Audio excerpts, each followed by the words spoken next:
En el primer vídeo de esta serie de letra a letra vamos a empezar por la letra A, que es la primera letra del alfabeto. La letra A la podemos escribir en dos trazos o en uno solo. En dos trazos haríamos primero un óvalo que iría desde la línea base hasta la altura de las X y después un segundo trazo que es grueso hasta esta parte de aquí donde tenemos un trazo fino que nos sirve para conectar con la siguiente letra. También la podemos escribir en un solo trazo empezando desde el mismo sitio y en vez de terminar el óvalo subiendo hasta arriba y haciendo el segundo trazo.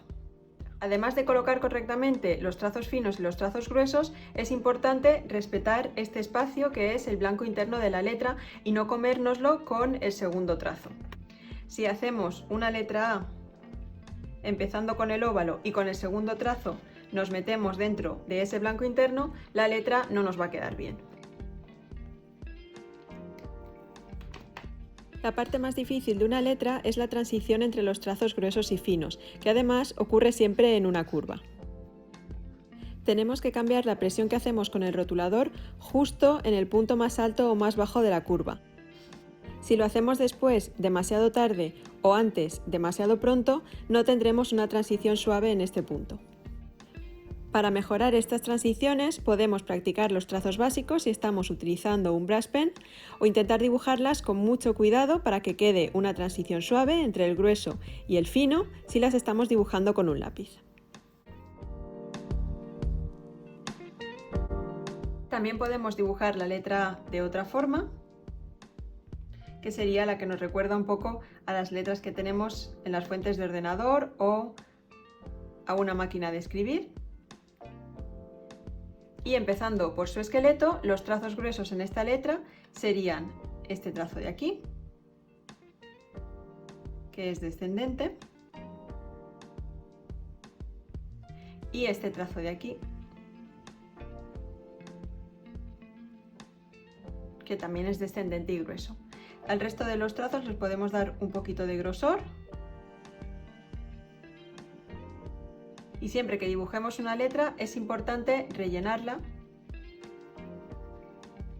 para comprobar si hay algún error o algo que corregir. Es mucho más fácil verlos si rellenamos la letra que si tenemos solamente dibujado su contorno. Para dibujar la letra A mayúscula hacemos primero el esqueleto de la letra y después dibujamos los trazos gruesos y los finos. En la letra A este trazo es ascendente y fino, este es descendente y grueso y la barra es fina. Los trazos horizontales son siempre finos.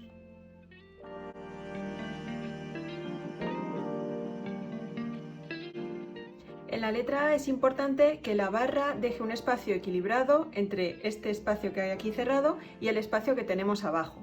Si ponemos esta barra demasiado hacia arriba nos va a quedar un hueco muy grande aquí abajo y si ponemos la barra demasiado hacia abajo nos va a quedar un hueco muy grande aquí en medio.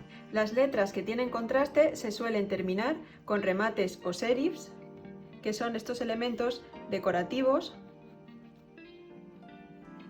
que se colocan en algunas zonas de la letra. La letra A también se puede hacer con un ápice acabado en punta en vez de un ápice plano como en este caso.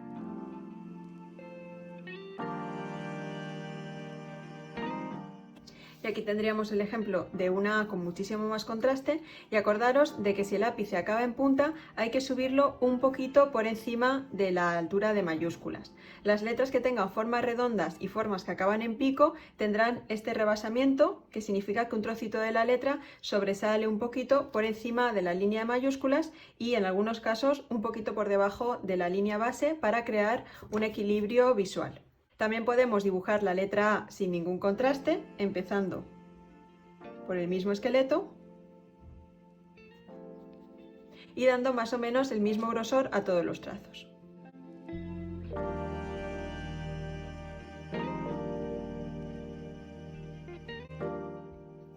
Este tipo de letras no suelen llevar estos serifs, ¿vale? Son letras de palo seco o letras sans serif, y hay que tener algunas cosas en cuenta también. Aunque todos los trazos tienen más o menos el mismo grosor, los trazos horizontales los vamos a hacer un poquito más estrechitos, porque nuestros ojos tienden a hacer los trazos horizontales más gordos que los verticales. Entonces, para intentar engañar a los ojos, vamos a hacer estos horizontales un pelín más estrechitos, y también en este punto donde se juntan dos líneas diagonales, para que no haya tanta acumulación de tinta, vamos a estrechar un poquito los trazos cuando nos acerquemos al ápice. Así también evitamos comernos parte del espacio blanco interno de la letra A, que es muy importante. ¿Habéis aprendido algo nuevo sobre la letra A? ¿Os parece una letra fácil o una letra difícil? Podéis dejarme un comentario diciéndome qué os parece, subir vuestras letras a Instagram con el hashtag letra para ir compartiendo vuestro progreso, y no os olvidéis de suscribiros al canal y activar las notificaciones para no perderos ninguno de los vídeos. Nos vemos en el próximo episodio de Letra a Letra.